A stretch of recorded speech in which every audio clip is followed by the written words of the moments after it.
even watch back, giving players all the props or put them on blast. We don't give no hot takes, only talk facts. We're giving all our devotion, riding high on this wave of emotion, going all out, yeah, cause this is our time. No, ain't no stopping us till we reach the finish line. All in, we came here to win. We're gonna give everything. S-I-C-K on the run. S-I-C-K, sick, sick. On fire, we're ready to fight. We'll bring the house down tonight. S-I-C-K on the run. S-I-C-K, sick, sick. Play it on the car ride, play it when you lounge. X and O, you know that we can hold it down. Shout out to my man Sammy, got it off the ground. And to all the listeners tuned in right now, got debates, analysis, and speculation. This is sports talk for the new generation. You know where to find us, got a reputation. Sick Podcast, your #1 sports destination. We're giving all our devotion, riding high on this wave of emotion, going all out, yeah, cause this is our time. No, ain't no stopping us till we reach the finish line. All in, we came here to win. We're gonna give everything. S-I-C-K on the run. S-I-C-K, sick, sick. On fire, we're ready to fight. We'll bring the house down tonight. S-I-C-K on the run. S-I-C-K, sick, sick.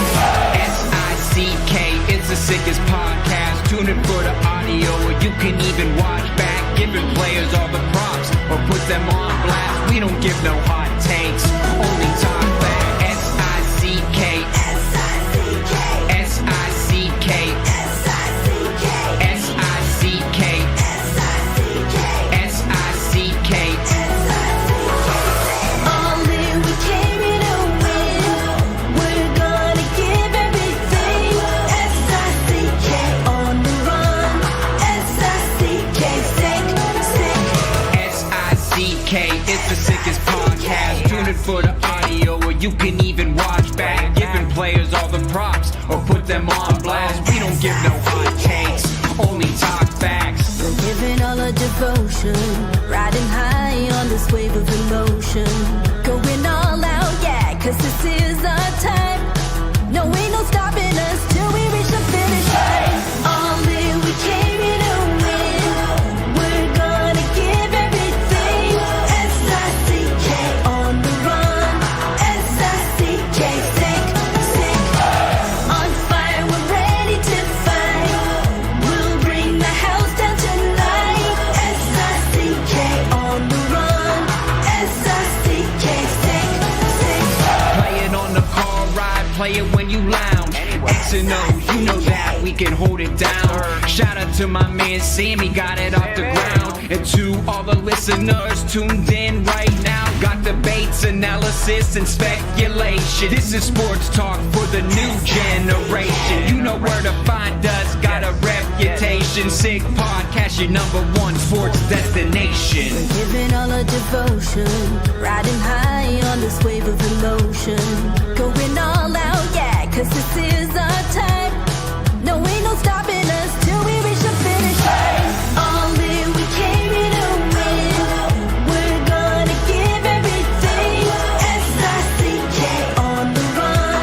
S-I-C-K, sick, sick. On fire, we're ready to fight. We'll bring the house down tonight. S-I-C-K on the run. S-I-C-K, sick, sick. S-I-C-K, it's the sickest podcast. Tune in for the audio, or you can even watch back, giving players all the props or put them on blast. We don't give no hot takes, only talk back. S-I-C-K, S-I-C-K, S-I-C-K, S-I-C-K, S-I-C-K, S-I-C-K. Turn up your volume. Because you're about to listen to The Sick Podcast. The Eye Test with Pierre McGuire and Jimmy Murphy. The Stanley Cup winning Colorado Avalanche. And after 22 years, Raymond Marsh The sickest NHL podcast. Brought to you by TCS Customs and Logistics. Moving pieces, delivering peace of mind. It's gonna be sick. And welcome to another edition of the Eye Test here in the Sick Podcast Network. He is Pierre McGuire. I am Jimmy Murphy. Pierre, boring games this weekend, huh? I didn't even know there were games. No. Wow. Well, okay, a couple things. Yeah, where do we start? I'm going to let you start this off. You know, I think it's important because you know how much coaches mean to us, and we're going to have a great coach on our show today. Yeah, that's right. Derek Damon. Yep. But there were a lot of coaching mistakes made this weekend. Mm-hmm. They're not all on the head coach either of any of the teams. Glad you said that. You know, everybody thinks it's all on the head coach. You know, matchups on defense, the assistants are involved with that. Mm-hmm. You know, schemes, penalty killing and power play schemes. Assistants do a lot of that. So, you know, I want to give a bouquet out to Davis Payne. Davis Payne was a man that you watched last night for Winnipeg when they were down 3-1 with a little over 4 minutes to go. He was a guy working on the dry erase board. Yep. I worked with Davis Payne, Jack Capuano, and DJ Smith in Ottawa, and I thought all three were tremendous coaches, really talented coaches. And I'm watching, you know, obviously Winnipeg scores 2 goals to tie the game, one with 1.6 seconds to go. Yeah. Davis Payne's fingerprints are all over that. Yeah. But on the other side of things, there are other coaches' fingerprints on it too, and it's not all good. And it's not all Jim Montgomery either. No, but this is what I'm saying. So people are going to throw stuff at Jimmy and people are going to throw stuff at Jared Bednar. There are other people involved in this. You know, I did it for a long time, and I'm just telling you, there are other people involved. So it's kind of like I always warn people, careful when a player gets benched or sits out in a playoff game because you don't know if he was hurt or not. You have no idea. And the Patrick Laine thing turned out to be, yep, I was right. % right on that. Jeff Gordon today and Ken Hughes obviously addressed the media in Montreal, made a point of defending him, which I think was necessary, unfortunately, because he was getting unwarranted criticism, even now after it was coming out that he was hurt. Yeah, so this is what I'm saying. This is all I'm saying. Yep. So you just so everybody out there, and I know, look, it's passion, Jimmy. You and I don't do this show unless we have passion for it. Exactly. We don't have Derek Damon coming on today unless I can tell you firsthand the passion he has for the game is amazing, and his knowledge of the game is unbelievable. So that's why we have these people on, because tomorrow we have Scotty Bowman on. Why do you think we have him on? He's going to teach us all some, and his passion for it's unbelievable. Yep. So I get that people are passionate. I get people are angry or upset, but just make sure you direct your anger at the right people, because sometimes it's directed at the wrong person. And Pierre, as we said to each other, like numerous times today, going back and forth, we talked at least 3 times before the show today. I'm going to say this, Jimmy. I'm going to say this. There we go. Right.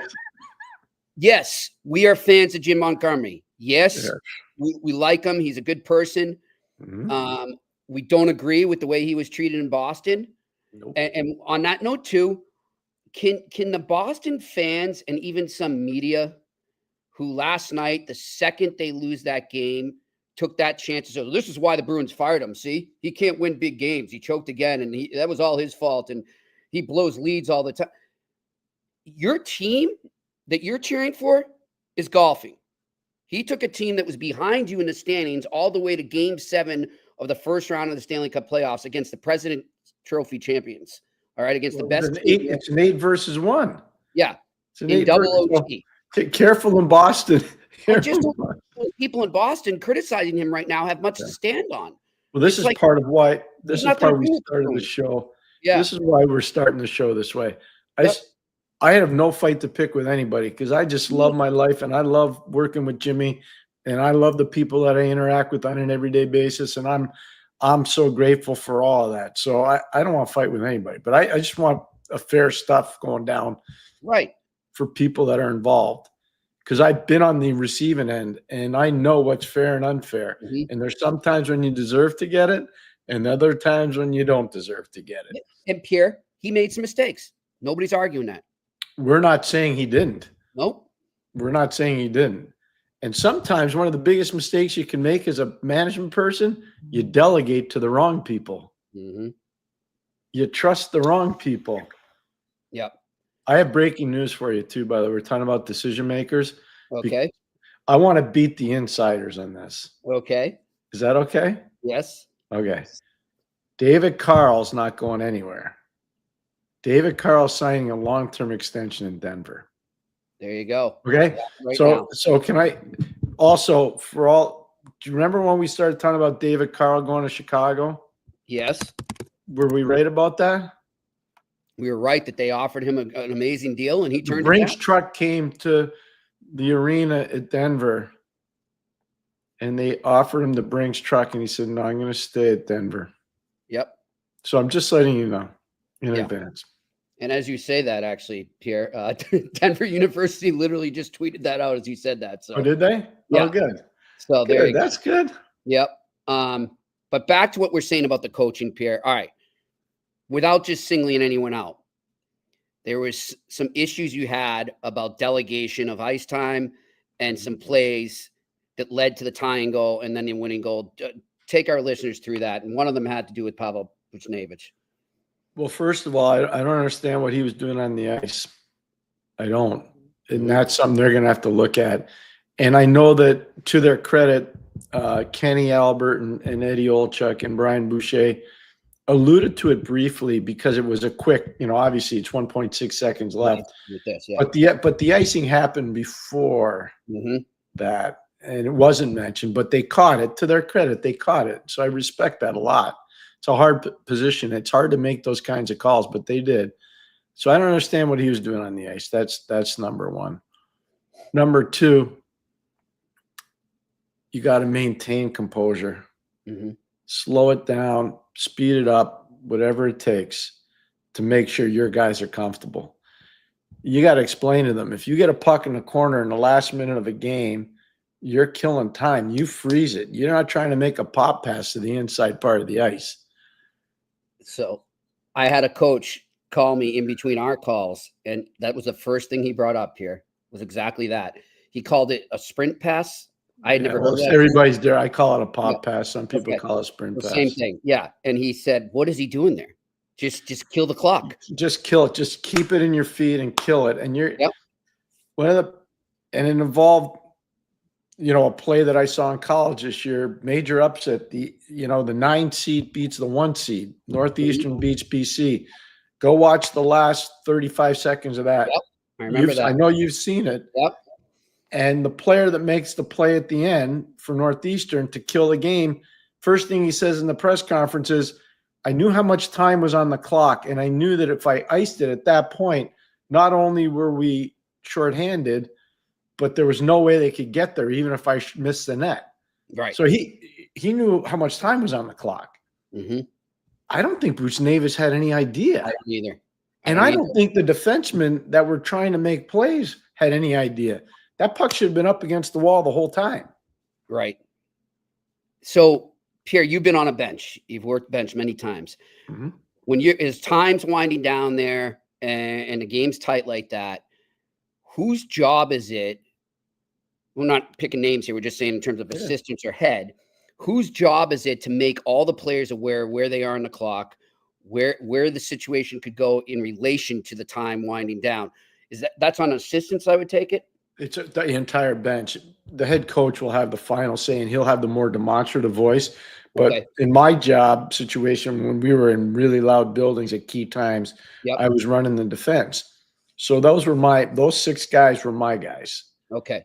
And Scotty would say, don't bother me with that stuff. I told you the Gordy Roberts story. Yeah. I said, Scotty, I'm sitting Gordy down. He goes, not my job, your job. Go down there and do what you got to do. So that's just how it works. And so you're thinking that's all taken care of if you're the head, right? Yeah. Yes, absolutely. So this is what we're talking about before, and what a good way to ask the question. So we agree, but I feel bad for the fans in St. Louis.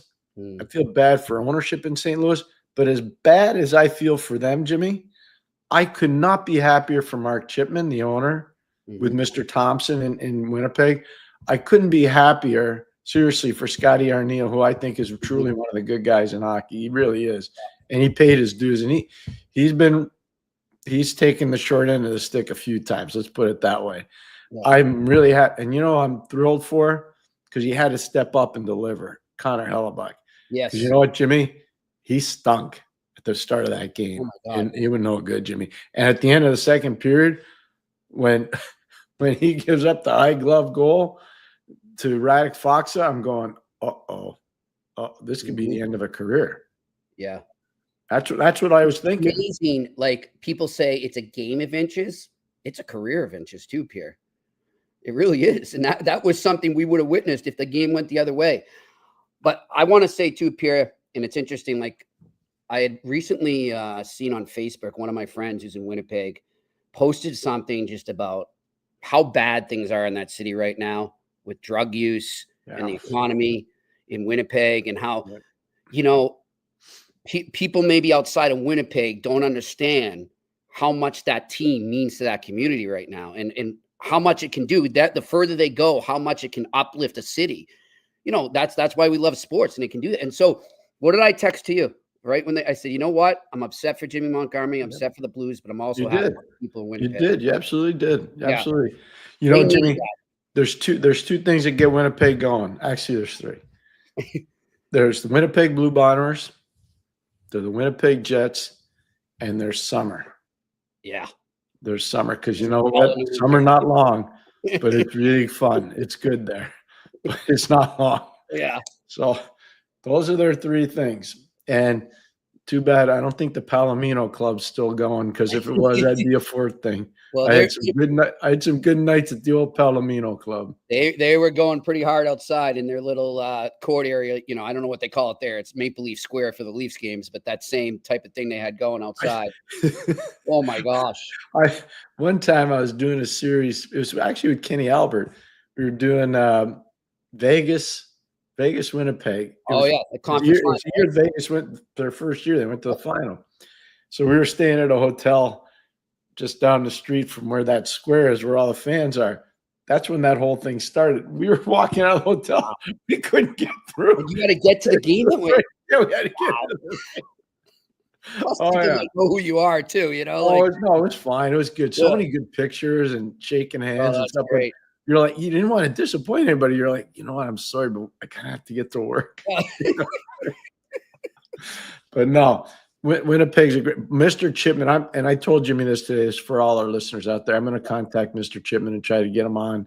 We're both on the Hall of Fame selection committee together, and we have a nice relationship. And he's somebody I respect so much. Jimmy, he cares so much about that community. He gives back so much. People have no idea how much he gives back. He's one of the good guys. He's one of the good guys in the league. He really is too. And by the way, too, I had before you had told me that, I'll tell our listeners too. I'd reached out to our good friend Dan Robinson, who I know our listeners and viewers love when we have him on.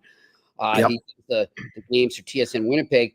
And Dan alerted me, actually, Jimmy, I'm getting ready. I'm flying out to Denmark and then on to the World Championships from there. And I'd love to talk to you while I'm out there. So we're going to have a live guest calling in from the World Championships, probably next week, with Dan Robinson. So I'm looking forward to that as well. Yeah, Dan was really good. His pipes are amazing. Got that. Yeah. His pipes are so good, and good on TSN for putting him over there. I think he's doing mostly radio, though, if I remember correctly. Yep. Yes. Yeah, for that. So that's good.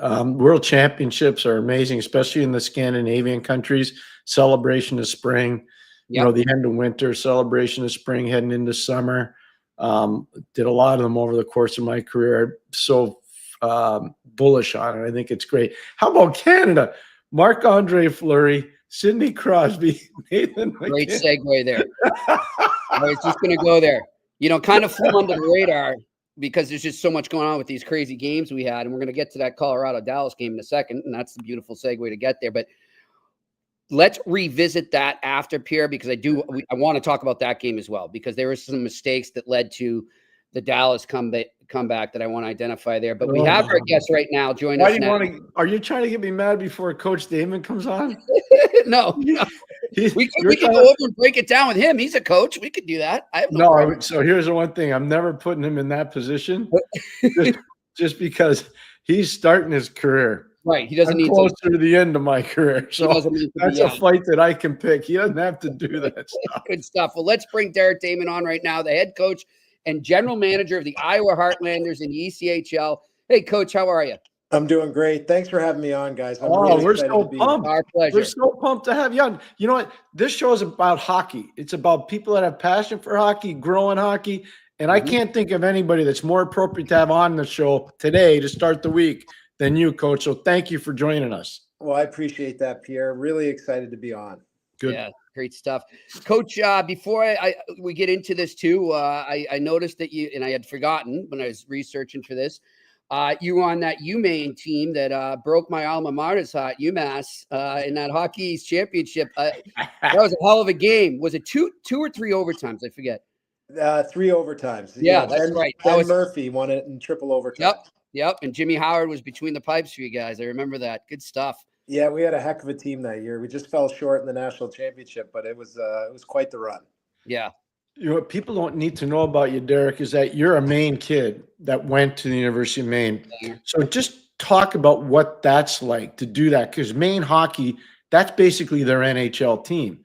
So what's that like to do that? Honestly, Pierre, that it was my dream. You know how a lot of guys, they grow up, they want to play in the NHL. It was my dream to play for the University of Maine Black Bears. I learned how to skate in the Alphon.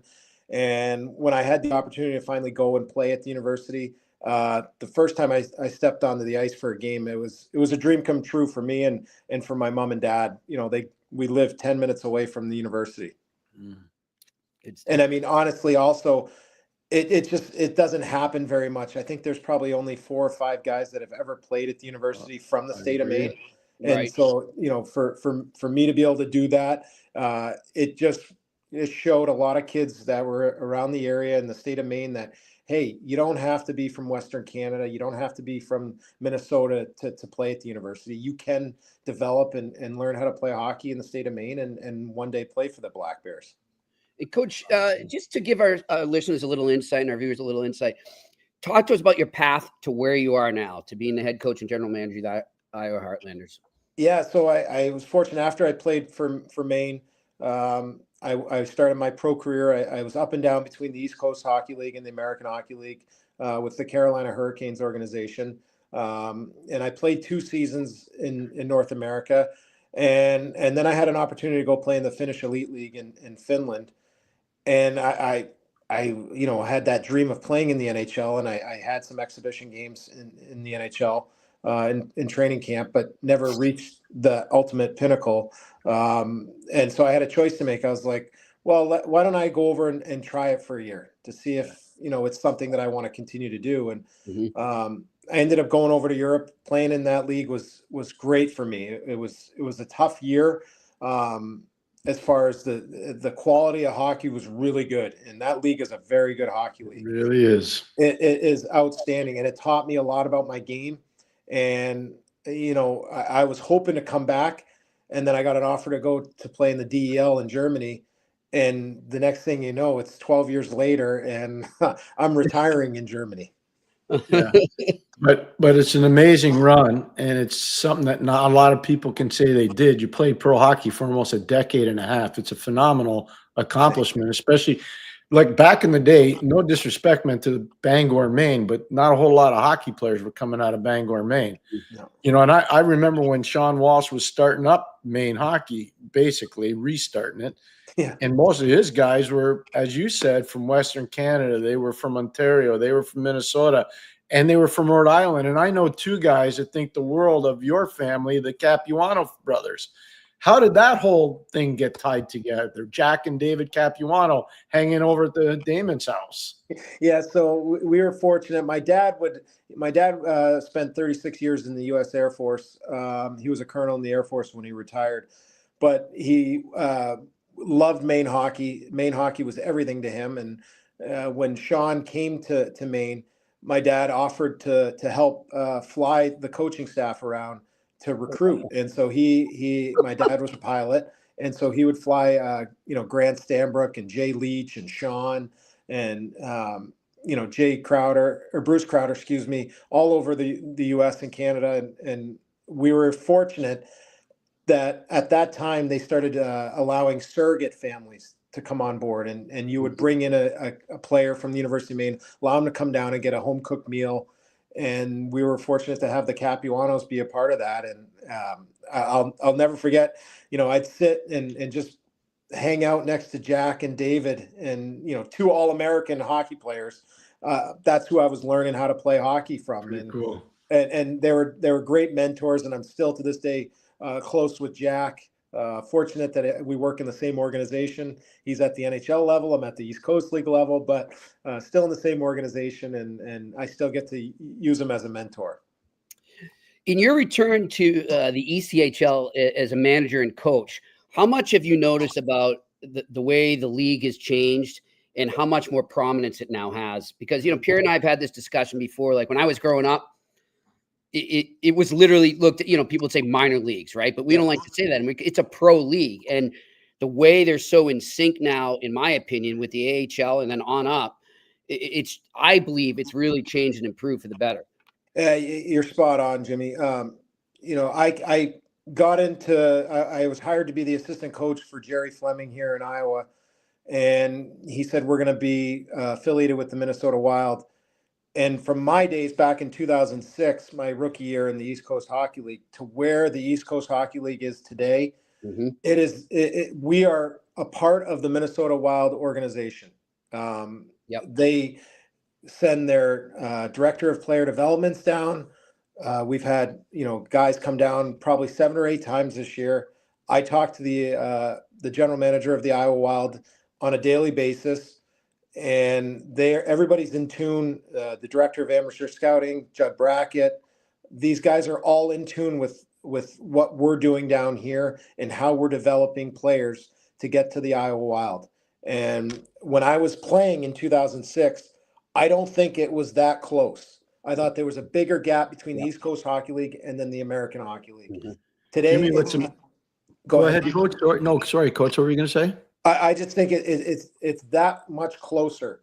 And I think that's because of the level of play from the players that we see now post-COVID, and just how important the NHL club views the East Coast Hockey League. It's very important to the development of the organization, but also to have that depth within the organization when you're going through a season of 72 games and 82 games in the NHL level. You know what's interesting, what coaches said, Jimmy? And we've talked about a lot on the eye test. There's NHL expansion coming. There could be 2 teams. There could be 4 teams. But if there are 2 teams, that means there are 2 more American League teams. That means there are 2 more East Coast League teams. If there are 4 teams, it's 4 more American League teams. It's 4 more. So what he's doing is he's grooming guys to be ready, because you're going to lose players in expansion, especially if they do 2 at one time. So that's why there's such a preponderance of players going there. And I saw coaches work probably the last month and a bit.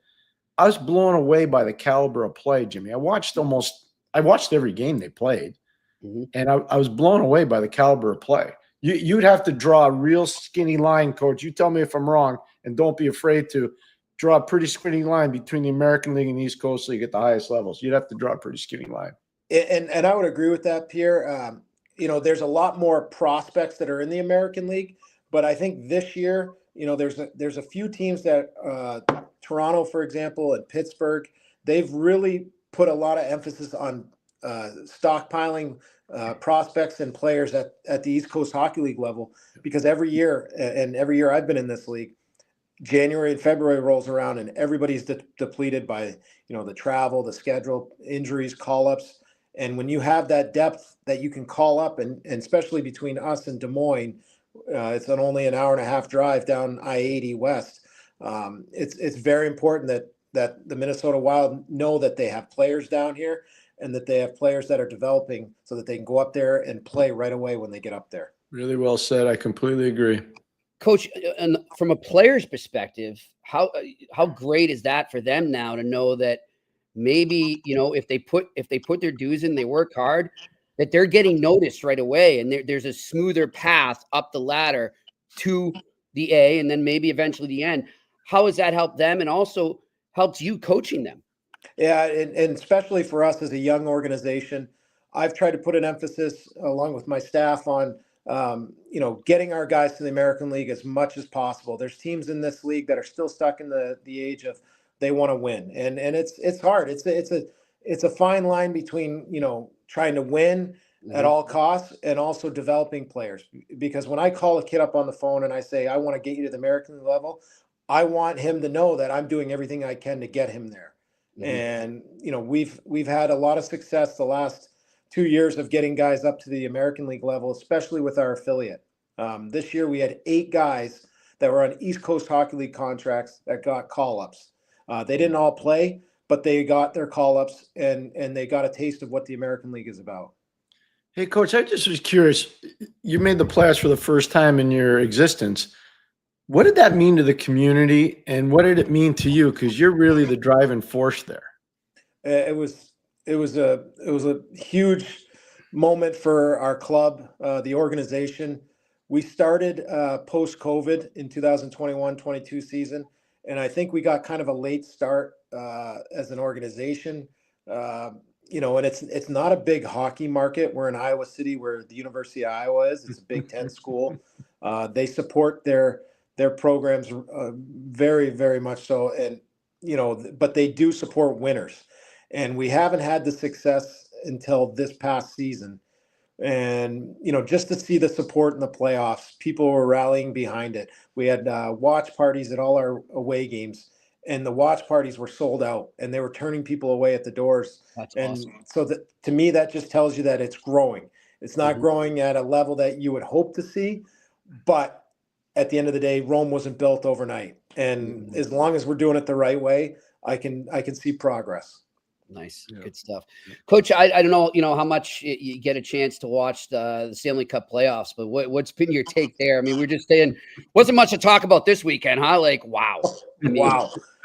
I honestly, Jimmy, and I said this to our club because we played in an overtime game that ended pretty quickly. And then we played in a double overtime game that went on for about 2.5 periods and double overtime. You're never out of it, regardless of the score. And even in Game 7, we lost a heartbreaker in Game 7. We lost 4-1 with an empty netter, but we outshot Fort Wayne, our opponent, 18-5 in the third period.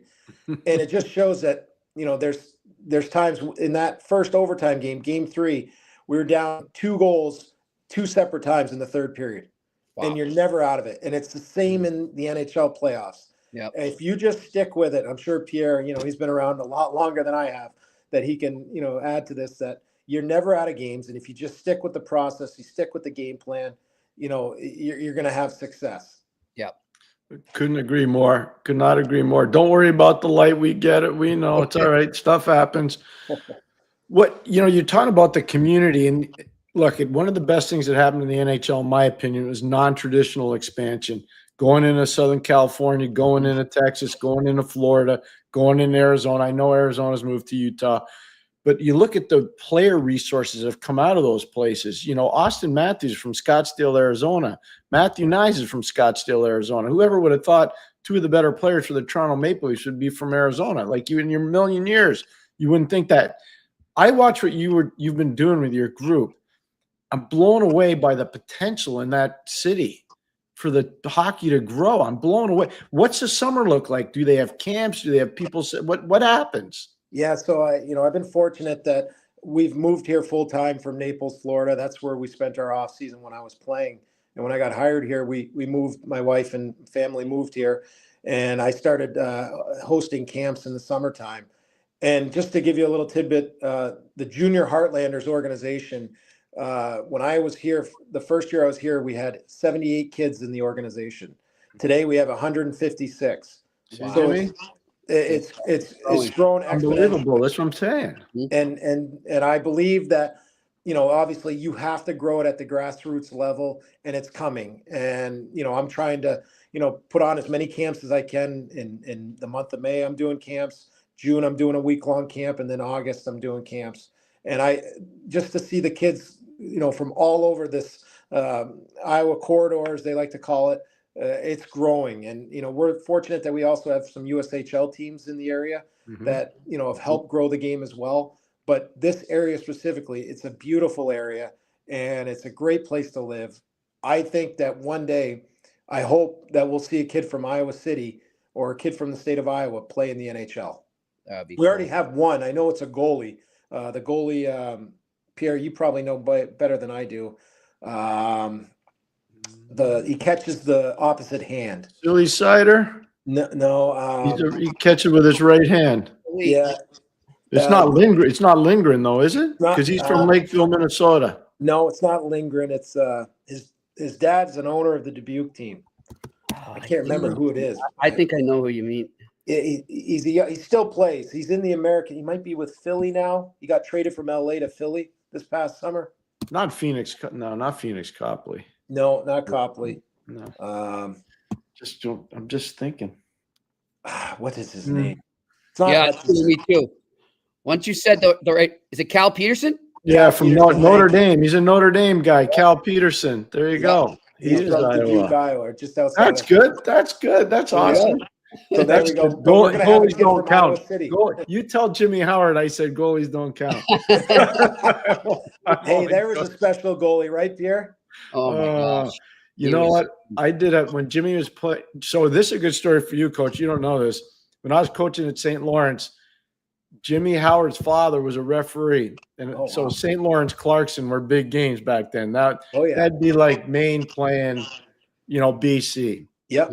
And poor Mr. Howard was refereeing the games, and I would be a little bit wound up back then. And then I ended up having to interview Jimmy all those times, and I'd be like, I'm so sorry. I was pretty rude to your father. And it's like, no, he was never rude to me. He was never rude. He was a special goalie, and we were fortunate to have him. We had some special teams up there in Maine. Man. Hey, does Maine ever get small goalies? Like, I think about Garth Snow, they're all Jimmy Howard, big guy, like they're all huge. Ben Bishop. Bishop's another one. They're all gigantic. Yeah, Swayman. And now they got another kid up there, Boya. Boya, he's mammoth. He's huge too. Yeah. But, Coach, you've done such an amazing job there with your group. The future's so bright for you and for your organization. I just watched it for a month and a half, and I was blown away. I was blown away. I appreciate it. We're growing, and I'm just happy that the development that these kids have shown throughout the course of this year, and we got some really good players that came out of college at the end of the year that in past seasons we haven't been able to get, but we were fortunate to get 3 really impactful players for us that helped us in the playoffs, and for those guys going forward, they got some valuable experience. I'm just proud of the organization and the strides that we've come, and I'm excited for the future. Great stuff. Well, listen, I don't know when you get a chance to talk to him next, but tell Billy Guerin you're now a friend of the eye test, okay? I will. You're golden after that. Billy's a good man. The only thing I just want everybody to know, because people will watch this now and they'll say, boy, what a good guy. I want to meet him. Don't play golf with him. Billy's tough. He's going to rip you off. Oh, yes. He's a shark. You are a shark. I keep hearing about how good a golfer you are. I know how good a hockey player you are. What a good golfer. Then I found I didn't know one part of it, Jimmy. He lived in Naples in the off season, so now I there you go. There you go. But since I've had kids, I haven't had the opportunity to play as much as I used to. You know what, Coach? I use that as an excuse too for a while. Good stuff. I appreciate it, guys. Yeah, thanks you. Great job, Derek. Thank you. We'll get you on next season, all right? You guys are awesome. Thank you. No problem. There he is, Derek Damon, joining us, man. He's going places, I can tell. Just remember, we talked about Brett Riley, and told you he's not going to be at LIU forever. Nope. Just Derek Damon is this man's name. Yes. Just remember, he's going like this. Yep. You can tell. Good head on his shoulders. By the way, it came to my head as we were talking about it, but I didn't want to interrupt because you guys were going good. The last under 6 foot goalie I can remember from Maine, Matt Deljudas. 5'9". Matt Deljudas. That was a long Jimmy. You're dating yourself. That's back in the 1980s, dude. He's now he's 58 now. I try to recruit Matt, so just so you know. So yeah. Where's he from? North Haven, Connecticut. Where was his hometown? West Haven, Connecticut, right there, Pierre. Yep. How about that? Off the top of my head, I remember going to watch him play. He started at St. Anselm too. I remember. He certainly did. and then he to played the for main a guy. yard. He played for a guy there named Kenny Kusick, who was an All-American at Boston University. Kenny was a really good hockey guy. At St. A's? Kenny was a BU hockey player, coach at RPI, eventually got the head job at St. A's, and he got Matt. Matt left and went to Maine. Yeah. But we tried like heck to get him. Del Judas was a heck of a player. He was good. I hope he's watching this too, because Jimmy said you were short, Matt. I don't agree. Hey, who should I talk? I'm the leprechaun here. All right, Pierre, let's get to that game 7 2 nights ago. Dallas comes back from down 2-0 to win 4-2. And of course, Mikko Rantanen, of all people, to orchestrate this comeback for the Dallas Stars against the Avalanche. Of course, it couldn't have been scripted better. It was Mikko Rantanen. He gets the hat trick with Wyatt Johnston squeezing in the go-ahead goal. But man, Pierre, we're texting back and forth during that. And I'm just saying, this is like the worst nightmare for the Avalanche right now. And they have now, Pierre, and you can't blame this team for something 20 years ago, but they have not won a game 7 since 2002. Yeah, it's I would have never thought that. No, nobody would have thought that. Yeah. It's like when you say all these overtime winning goals, that Mario Lemieux never scored an overtime winning goal in the playoffs. It's amazing, right? It's amazing, right? There's certain stats that come out after the fact. Yeah. But here's the one thing. I can't get all the responses. Hopefully some people sent in it. When Nathan McKinnon scored to make that game 2-0 to start the third period within the first minute, it's actually the first 20 seconds. But Nathan, who thought that Dallas was coming back? Did you hear the building? Nobody. The building was like flatlined. Nope. There was nothing going. Nope. And you know who saved their butt? Jake Ottinger saved their butt. He did. Jake Ottinger saved their ass. Yeah. I'm telling you right now. He made those saves. You know them, Pierre, when we're sitting there and you make that little note. Just remember that save, just in case. He had about 3 of those just remember that, just in case saves. And it paid off, and Rantanen just took over. And the one goal that got, like when he got that time one, Pierre, the wraparound, that's when I was like, oh, they're done. I mean, you just knew right then and there. Poor Sammy Gerard. I know. Oh, my gosh. But, okay, we don't want to pick on anybody. Right. But I just have one question. Why is Ryan Lindgren playing on the right side? Yep. In that situation? Yep. What do they have 2 left-hand shots on the back end for? What's going on? I don't know. Why is that happening? Ryan had a tough time. He had a tough time on the first Rantanen goal. I know it was a good play. He got picked, but he got to read that. Yeah.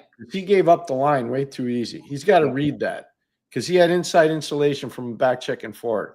Yeah. So he doesn't step up. That's a problem. And then Rantanen, that's a world-class shot. So you can't just blame Ryan on that, Lindgren. You can't.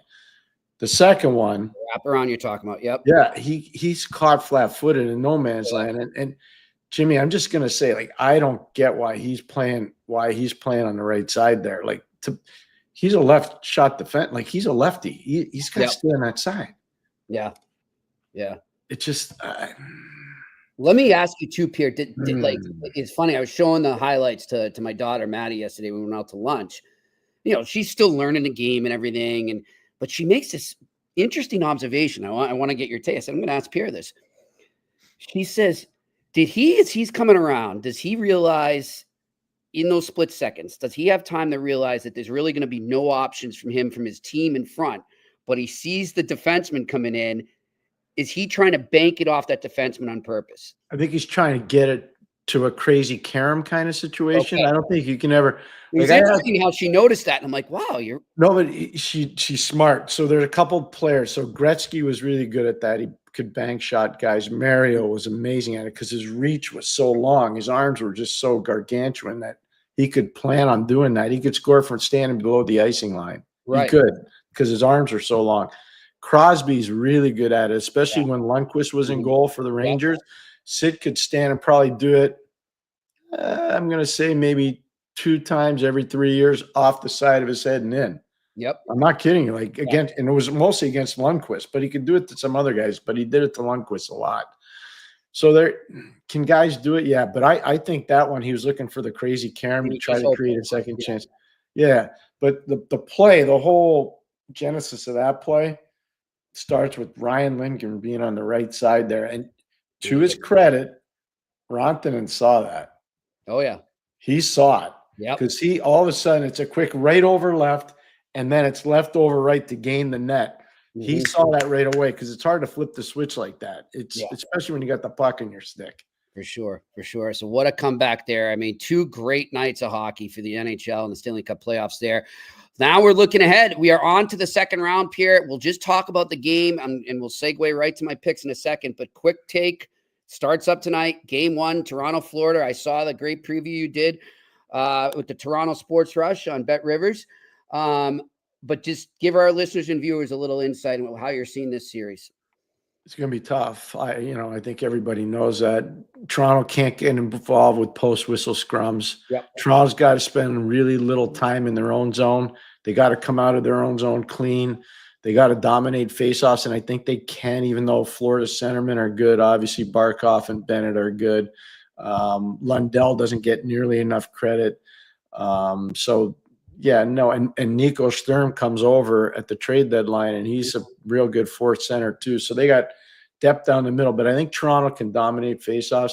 Toronto's got to engage their cycle game, and because Florida tries to be super aggressive, I think Toronto's got enough skill and niftiness that they can break that down. It kind of reminds me of our team back in '91. We played the Bruins in Boston, in old Boston Garden. Oh, yeah. And they were really a pressure defense. Like, they attacked you. And we used to tell our guys, let's run a 2-man cycle, not a 3-man, a 2-man, and let's start getting them spinning like tops. And then we'll slide our third guy around a little bit in the high slot. They'll lose track of him because they're going to see all these guys spinning. And eventually we scored a lot of our points out of that because we broke down we used their aggressiveness against them. Yeah. And I think Toronto can do the same thing to Florida. Love it. I love it. Well, I'm just going to say it now. I'm liking the Leafs in this series. I think it's going to be a war, though. I feel 7. So that's my pick. Leafs in 7. All right, let's get to our spot. Oh, and quickly, too, one more news item, Pierre.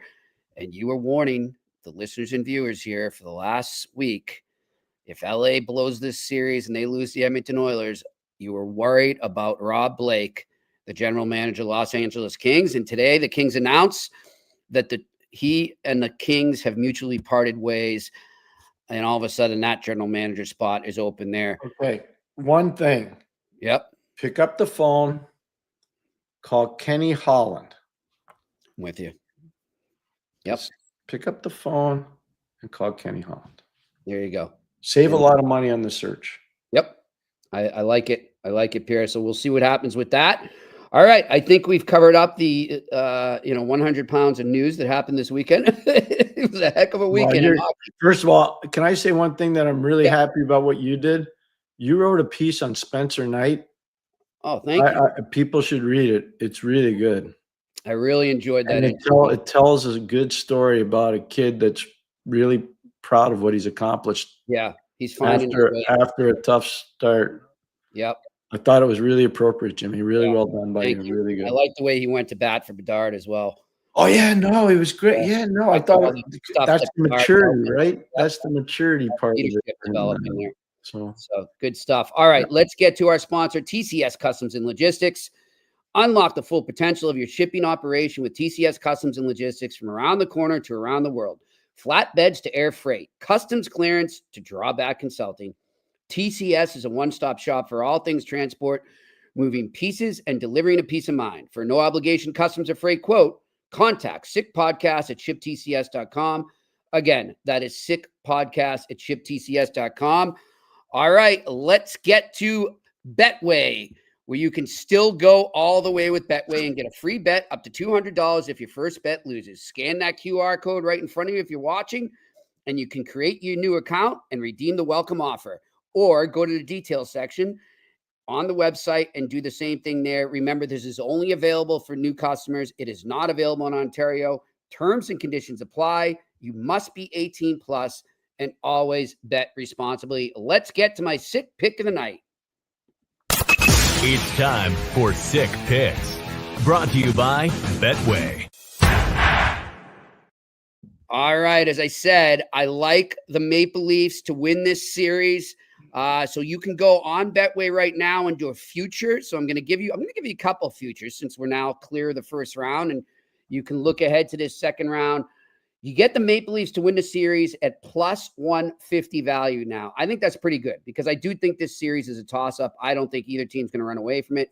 So if you like the underdog, take them at plus 150. For the Oilers, Golden Knights, I'm looking at the Golden Knights to win this one. You can get them at minus, pretty much a pick 'em, minus 105 value there. Capitals and Hurricanes, I like the Caps. They are the underdogs despite being the second best team in the NHL.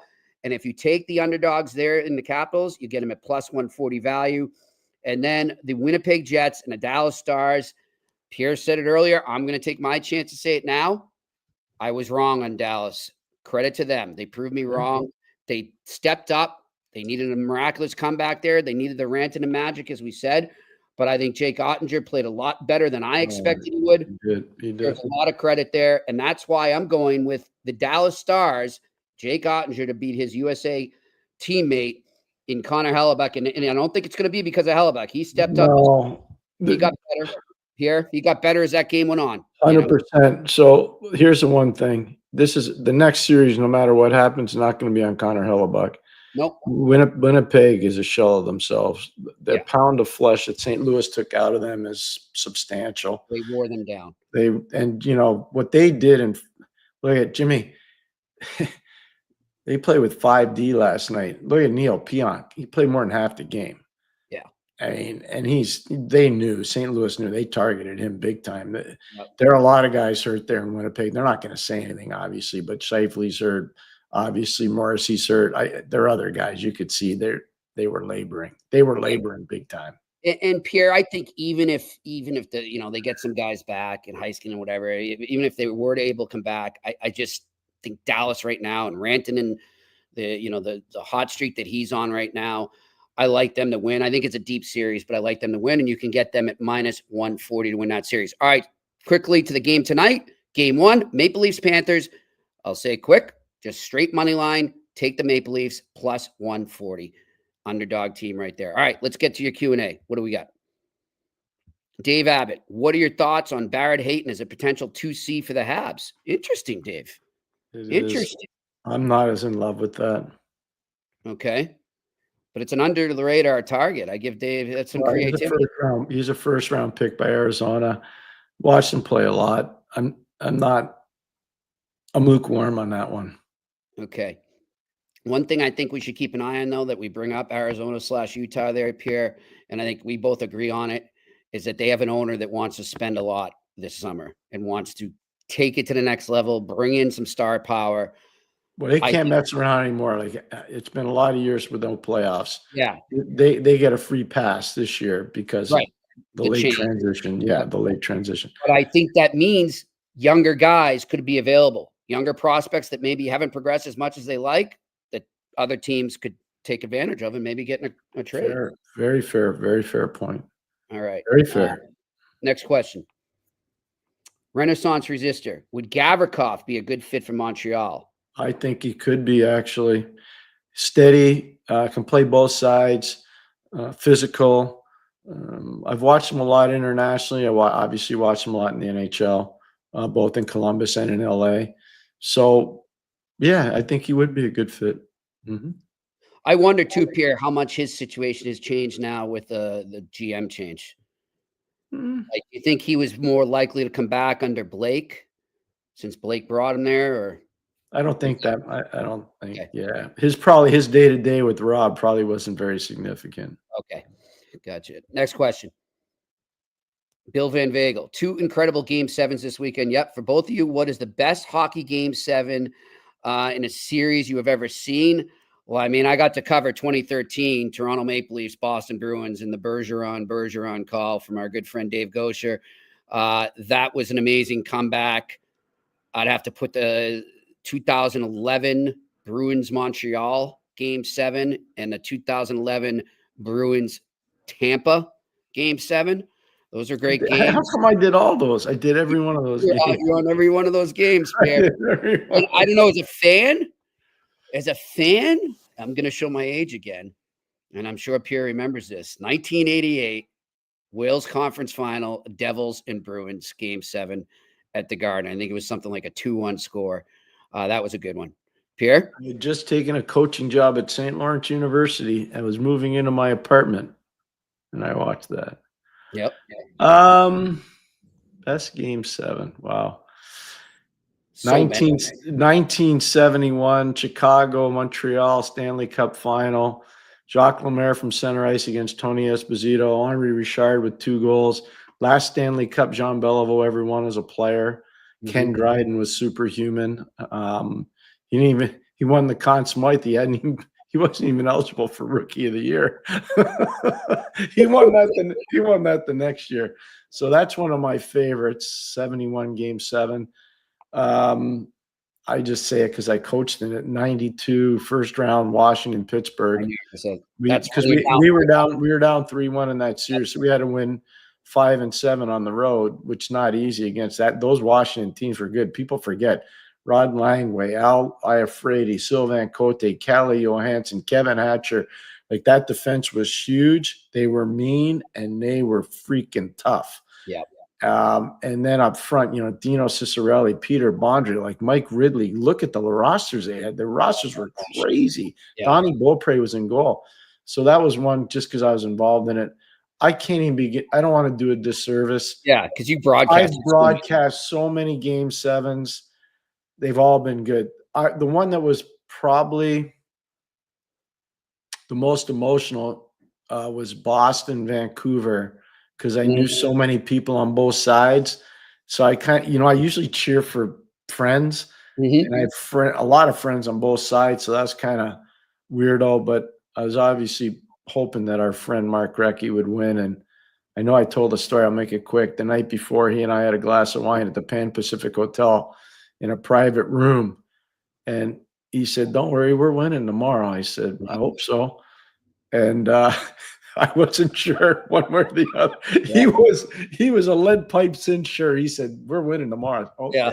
I'll take your word for it. And that's how he told me too, as he did to you and Sean Thornton. He let me have the story, which I broke for ESPN. Win or lose, it was going to be his last game. Yeah. And Pierre, I'll never forget. I'm not going to say the guys. He was kind of an odd guy sometimes. My editor, as your bosses can be sometimes. And he says, so who's your source? And I tell him. He says, "Well, you sure?" I go, "What do you? What more do you want?" It's the horse's mouth, literally. Thank God he let me do it. I know it's good, but there's so many Game 7s are special.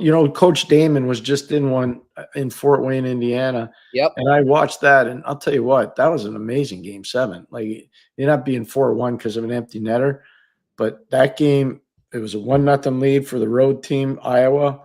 Then the other team popped 3 quick ones, and then Iowa dominated the third period. Like, that game should have been tied. It should have been going overtime. It was an amazing game. Amazing game. Where, and then there's some Game 7s that aren't close at all, right? That could be like a 4-1, a 5. You never know. Yeah, because guys it's where it's the inevitability factor, Jimmy, that I talk to you about a lot. I want to ask you, and I think I know what your answer will be, but Game 7, 2019, Bruins Blues. Yeah. Did you know after that first period, that's it, the Blues got it? I did too. You could just feel it. After the first 10 minutes where Binnington was, and I'm not taking a run at him. He's my friend, Marchand. The line he missed the back check on Alex Pietrangelo in the neutral zone. Yep. I said it on the air. I said, "You can't do that in this kind of game. You can't. It's just too big a hill to have to climb afterwards." Yep. And when it happened at the end of the first period, you're like, "That's it. This thing's over." You knew. Yeah, you could just feel it. You could feel one bench and the other. Crowd got sucked out. It was tough. But Binnington, the first 10 minutes, if he's not as good as he was, that game's probably 4-1, 5-1 Boston. Then it's over for St. Louis, especially when you consider what happened in Game 6. Exactly. That wasn't even close in Game 6. Yeah. Boston just throttled them. In Boston, blaming Tuukka Rask for that game. I'm like, did you watch the game? I'm not. It was done in the first 10 minutes. All right, next question. Franco, loved Hughes and Gorton talking about the effect of signing free agents on your AHL team for motivation. He also talked about open communication is key for kids in the AHL. What does he mean by that? If you call a kid up, you call him up and you tell him, "Here's why we called you up. Here's the way we want you to play." If you send a kid down, here's why we sent you down. This is what you need to work on. If you're sending a kid from the American League to the East Coast League, here's why we're doing it. We're doing it because we don't think you skate well enough. We don't think you're strong enough, or we don't think you're mentally ready to play in this league. There is a bit of a jump. It's not as big as you heard the coach talk about. Yep. It's not nearly as big as what it used to be. It's very, very tight. Yep. So yeah, it's a lot, but I think what Montreal's done is they've communicated really well. That's the one thing. I have so much pride in all the players I've ever had, even the guys that hated me, and there are always guys that are going to dislike you, just the way it is. I always took pride in knowing that I worked with every one of them, and I tried my best for every one of them. Doesn't mean they all like you, because they don't. But you always tried your best to try to help guys. Yeah. And I think, Pierre, and credit to you, when Gorton and Hughes first came on, one of the first things you started noticing and talking about was how much they valued Laval, and was how it was the mindset of working closer together between the big club and Laval had changed drastically. When I went to work in Ottawa, I saw where the prospect pool was, and I knew a lot of the guys were going to have to filter through Belleville, and I worked with Peter McTavish, who's now an agent, on this, and he did a really good job. It was a lot of fun, and our coaching staff was so good. Coach Ward was there, Dave Bell was there, Ben Sexton was there. We had a really, really good coaching staff, and I wanted every player there to know that they were appreciated and respected. So I would drive down, even after our games, I'd drive down there so I could watch them practice the next morning. I wanted the kids to know that we cared about them, and we would communicate with them. And when they went on team dinners on the road, we'd go to team dinners. We wanted them to know we were part of the team. When there were disciplinary problems, and every team has them, you were there, and whether how you disciplined them mattered. Yeah. Some you had to be more firm with, others you had to back off a little bit because they had mitigating circumstances. But if you're not there, you don't know those things. Exactly. So I love that part of the process. I think Montreal is doing it very well, very well. All right, next question. Dave Abbott, what's up, Dave? Similar to the Carrier trade, are there potential right-hand defensemen that could be available, including some that could be blocked behind other top prospects? Good question. I think so. I do. I think so. We're gonna, as we get along more through this round of the playoffs, because Jimmy could tell you, and I'm not trying to make excuses, just telling you the facts. My schedule's pretty booked. Yeah. I mean, I'm up at 4:30 every day, and I'm probably asleep at midnight, 1:45, depending on how late the games go. And I'm not kidding you. That's kind of like what I've been doing. Yep. But I'll start to get a better feel for where a lot of these rosters are and where a lot of these cap situations are. It's just right now the games are more important. It's more of a pressing need right now. All right, next question. Randy Workman, Jimmy and Pierre, if you're the Islanders, are you looking for a young GM, or do you want a proven GM to take over? I want to have a team of hockey professionals. I would prefer to have a president of hockey operations that's got a lot of experience. I prefer to have a general manager that's young and enthusiastic and willing to learn. And I'd like to surround him with very competent, experienced people, both at the pro level and the amateur level. They've got to rebuild their farm system. Their team is in Bridgeport. It should be a really good market for the American League because of all the natural built-in rivalries, Springfield, Hartford, not far to Hershey. They should – you know what I mean? Providence isn't far. They should have amazing natural rivalries, and they just don't have a very good team. So that's got to be addressed and rebuilt. All right, next question. Alex Ivanowski, what should Colorado do now? If you would have told me they would have only won one round after winning it all in 2022, I would have called you a liar. Yeah, Alex, it's interesting. Did you listen to our conversation today? Jimmy and I were talking about that today. I don't know. It's going to be very interesting. How many of those guys they got at the deadline stick around? What happens behind the bench? There's so many question marks right now, I think, with that team. It really is. The debrief's going to be tough there. It's going to be really tough because you think about it, that series never should have gone to 7 games. Okay. That should have been a 5 and done for Colorado, but it wasn't. So you got to find out why. Yeah. So you're going to have to – going to be some hard questions that have to be asked.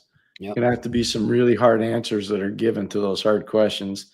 And if they try to soft shoe it, then they're doomed to repeat.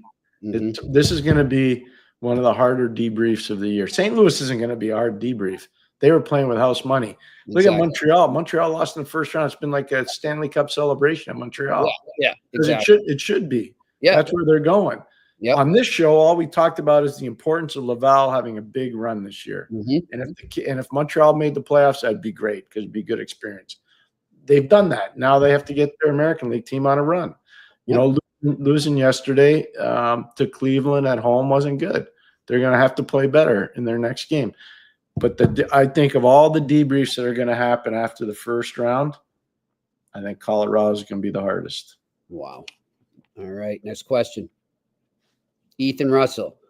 Now that Sullivan is headed to New York, does that make you think they are going to retool instead of rebuild this summer? Are you referring to Rangers, Ethan? If so, I didn't think they were ever going to rebuild. I think there's too many veterans there to rebuild right now. I think they're going to maybe make a big deal, but they're going for it again. I think they're going to load up and just go for it. Yeah, and that's why I think Sully went there too. Yeah, because he knew it was going to be the opposite in Pittsburgh. So I've seen this movie before in New York. I'm not saying it's going to repeat itself, but go back to the Neil Smith days when they had won the cup, and obviously everybody's really happy in '94, and then it was just a complete and unmitigated disaster. Wow. People have convenient memories. They don't want to remember those days, but I remember them really well. That eventually led to Glenn Sather coming in and them having big problems for a long time in New York because they kept trying to buy their way to the top.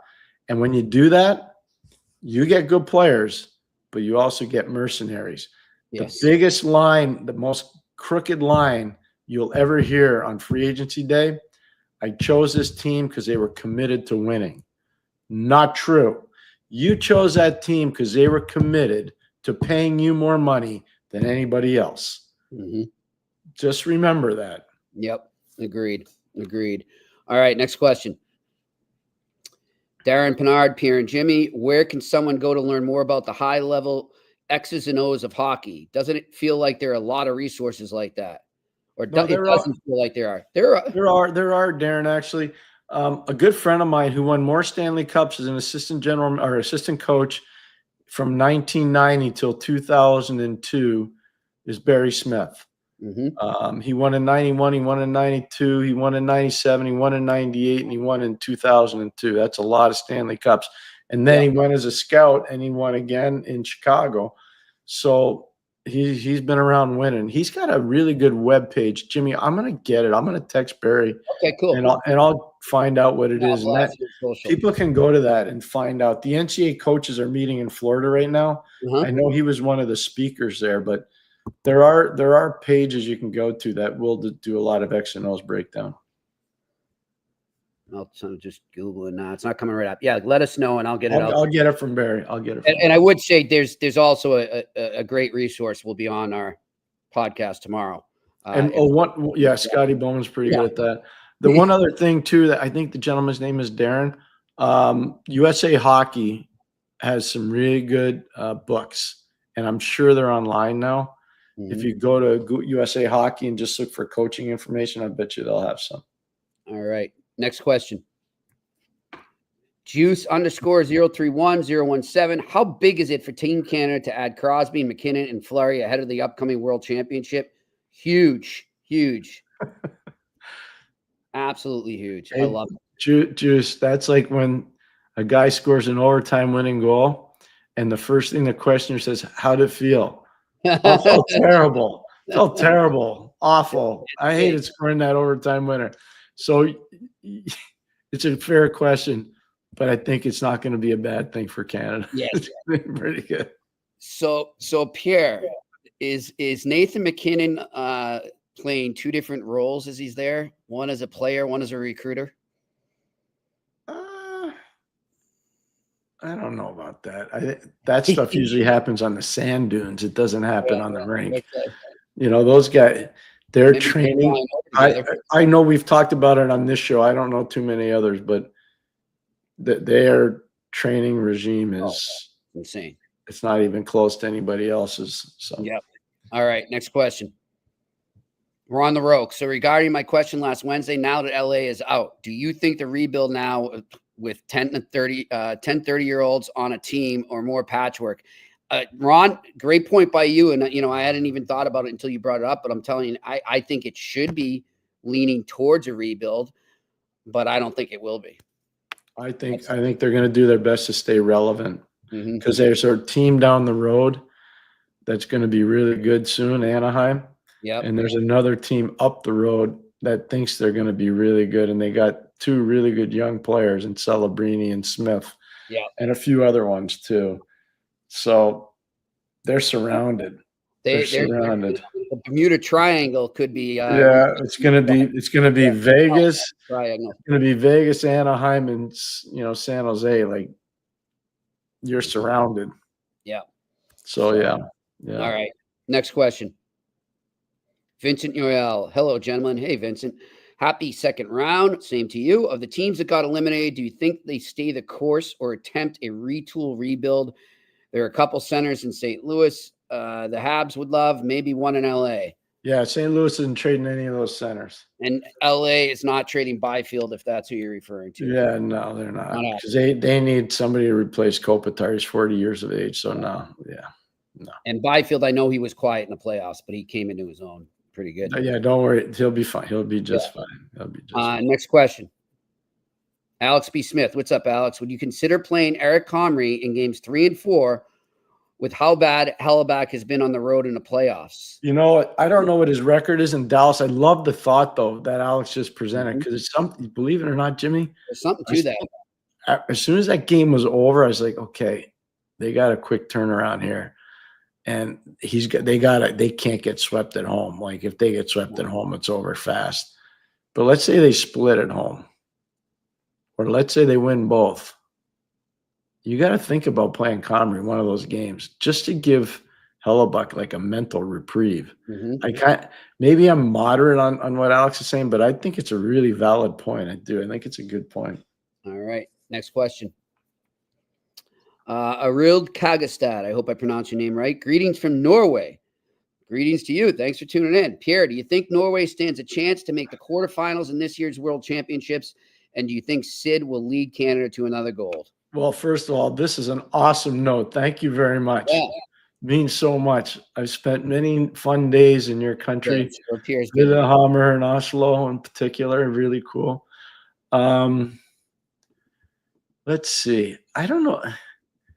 I think it's going to be a reach for Norway to be in the quarters. Canada, I think, could win the gold medal. And I thought they could win before, but now I think they really can, yes. But you know what? For Nathan to have committed to go that fast and Sid, they want to play. Sid hasn't played a playoff game in 3 years. He wants to play. Forgive me if I missed it. Did Suzuki turn it down already? I don't know if he's 100%, Jimmy. He's not going. Yeah, he's hurt. And Cole's not going either for the Americans. No, I knew that. So I think there was a lot more carnage out of that series than people recognize. Yep. And I admire those guys for not going. Especially for a lot of the guys that went through it the first time too, Yeah. All right. Next question. Steve Lash. The NHL is set to hold an international event in place of the 2026 All-Star Weekend ahead of the Olympics. Yeah. What does that mean? The New York governor wasn't happy with the league over the cancellation. Okay. I saw the headline. Pierre, I'll let you take this one. Okay, everybody's got to take a deep breath. I know I'm going to date myself, but before the 1998 Olympics in Nagano, the NHL did the same thing in Vancouver, and they used that as a departure point. All the players were there. They played kind of a shinny kind of a tournament, and then everybody went on their way pretty close from Vancouver to get to Nagano. It's a lot easier than going from New York. So that's what they did. So now they're going to do something at UBS Arena. It's not going to have the same impact as the All-Star game. It won't have the same chutzpah, pizzazz, but it's a natural thing. And Jimmy, it's what the eye test has talked about for a long time. Everybody can be so excited about the four nations. That's not happening again for a long time. No. They can keep spinning it, keep saying all you want. And I know the league watches this show. There are enough owners that are so angry about the injuries that took place in that and it affected their playoff stuff. I don't see another one of those happening for a while. Yeah. Ranton and no, I'll tell you. he's one of the few that's benefited. I feel like that picked him up more and it put him in a better play. But then I think Binnington benefited. I know they lost last night, but Binnington wasn't playing well. St. Louis, he was part of the St. Louis problem. He wasn't part of the solution before Kent got, or before I was going to say Hughes got there. I was going to call him Kent Hughes. It's Jimmy Montgomery. Before Jimmy Montgomery got there. Yeah. So yeah. All right. Next question. Randy Workman, Pierre and Jimmy, if Anderson does not want to sign an extension, how long would you wait before dealing him? I wouldn't wait long. Wait long. All right, next question. And I'm a huge fan. Obviously, he's talking about Rasmus Anderson in Calgary. Big fan, huge fan, but I wouldn't mess around. Like, no. Yeah. No. I'm with you on that. All right, next question. Zahal, Pierre, how surprised were you that Primo played yesterday for Laval? I don't think the loss was on him, but I was surprised Fowler didn't play since he was the hotter goaltender. Yeah, no, I was a little surprised.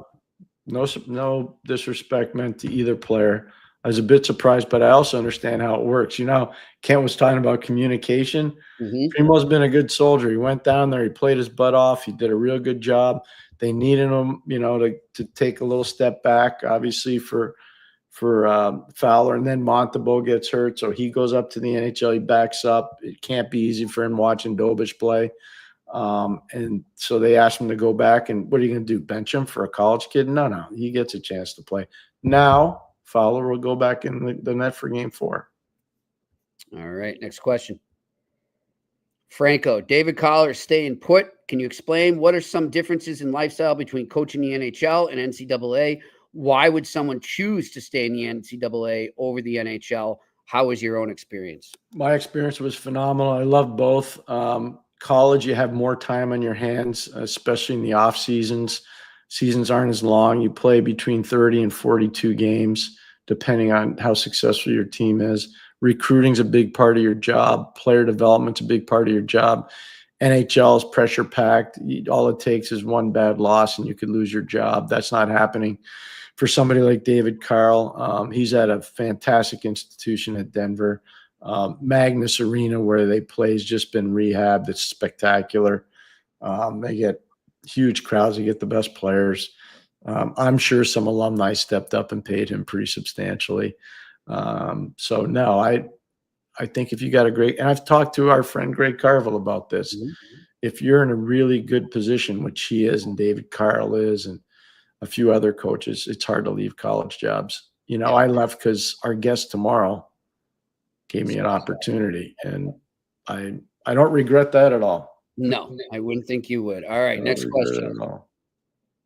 Dave Abbott, what are your thoughts on Mitch Marner playing center? He has taken faceoffs in the past. Is this something you think he could take on?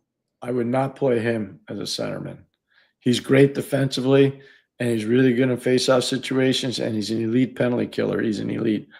But there are not a lot of wingers that can drive lines. Mm-hmm. And he's a winger that can drive a line. So if your center's getting shut down, he can drive it as a winger. Yeah, it's hard to drive a line as a winger. Just telling you, it is. Yeah, he's one.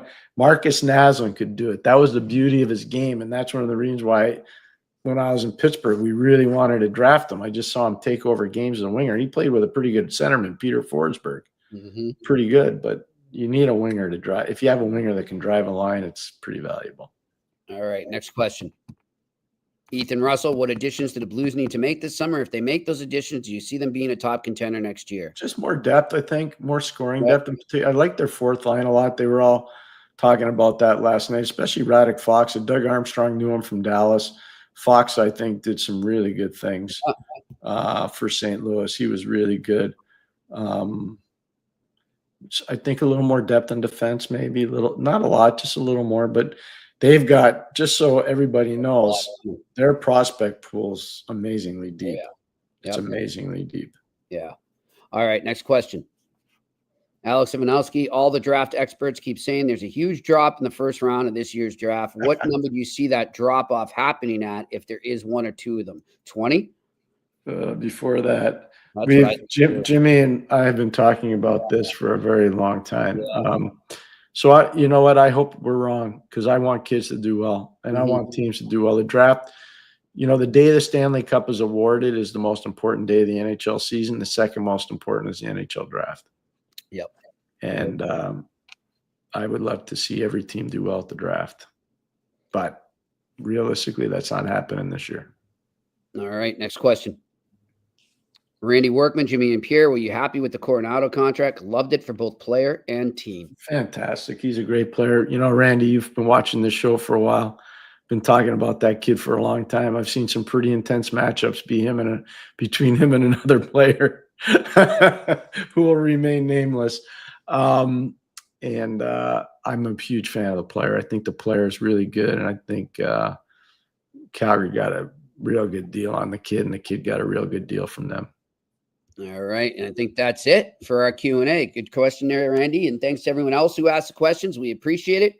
We love it, and thanks to Shane working the boards up in Montreal, and to our great guest, Derek Damon, the head coach. Derek was phenomenal, Coach. Thank you very much. Yeah, It really means a lot. We'll have him on again. Again, Brett Riley, we've talked about him a lot. Derek Damon, same deal. Enjoyed it a lot. So good stuff there. To everyone out there, enjoy game 1 of the Toronto-Florida series tonight, and we will talk to you again here on the Eye Test on the Sick Podcast Network tomorrow. And that's a wrap. Hope you don't miss us too much until next time.